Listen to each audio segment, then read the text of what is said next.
பாரத் மாதா பார்வதி டெல்லி பிரதமருக்குள்ள கணக்கு பிரிவினை உள்ள கணக்கு எடுப்பார். அதை பிரித்து வச்சு 25 மாநிலத்தில் அங்கே டெல்லியிலேருந்து உட்காந்து காகித பேப்பர் அடித்து விட்டு பூரா பாலாக்கி ஒவ்வொருத்தன் கக்க அதில் எழுதி இதில் எழுதி வார்டுலேருந்து ward panchayat board ward MLA MP மந்திரி முதலமைச்சர் பூரா ஒவ்வொரு மாநிலத்திலையும் குடோனாக சேர்த்து வச்சு அழிக்கான். வெளிநாட்டில் போய் வாங்கலாம். அப்போ இதெல்லாம் எவ்வளோ பெரிய தப்பு. அவனுக்கு உயிர் வாழ்வதற்கு என்ன அப்படிங்கிற கேள்வி கேட்கார் அரசியல்வாதி. இல்லை முட்டாப்பையிலே உனக்கு உயிர் வாழ்வு என்ன? அவன் வச்சிருப்பான், குறுக்கெலும்பு ஒடிச்சு விட்டுருவான். வானரப்படைகள் வராது நினைக்காத, அது எப்படி கொண்டு வரணும் அப்படிங்கிற வழி பார்ப்பார். இப்போ பிரதமருக்கு உலக நாடு பிரதமர், தாய் இந்தியா நாடு முழுவதும் பிரதமர் ஒருத்தன் உட்காந்து ஆட்டுதான். இல்லை அரக்கோட்டி போய் பிரதமரை உட்காந்தானா விளங்குமானா? அவனுக்கு என்னடா பூமியில் உள்ளது தெரியுமாடா?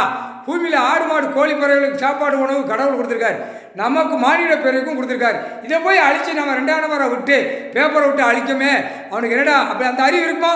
அவனுக்கு கிடையாதுடா. பிரதமர் மோடி பேருக்கு அவனை கசைக்கு விட்டு தான் அதான் பிரிவினை எடுக்கார்.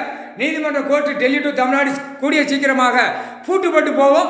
வானரப்படை டெல்லியிலேருந்து தமிழ்நாடு வரைக்கும் இராணுவப்படை வானரப்படை தரப்படை எல்லாரும் வரிசையாக வருவான். நீதிமன்ற கோர்ட்டில் நிற்பான். அந்த கணக்கு எடுப்பார். அந்த கணக்கு இப்போ எல்லாம் இப்போ பூரா ஓட விட மாட்டார். அவர் தான் ஜட்ஜாக உட்காந்து கணக்கு எழுதிக்கிட்டு கணக்கு போட்டுக்கிட்டு இருக்காரு. நீதிமன்றம் கோர்ட்டு நடக்குமா?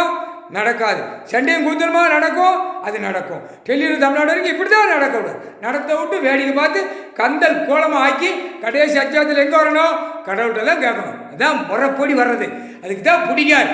நீதிமன்றம் கோர்ட்டில் என்ன கேட்கல, கணக்கு கொடுத்துட்டேன், நான் கணக்கு ஏற்றிட்டேன், பாத்தியா பார்க்கலையா அப்படிங்கிற கேள்வி கேட்கார் ஜட்ஜி ஐயா 13 கோடீஸ்வரர் ஜோதிலிங்கம்.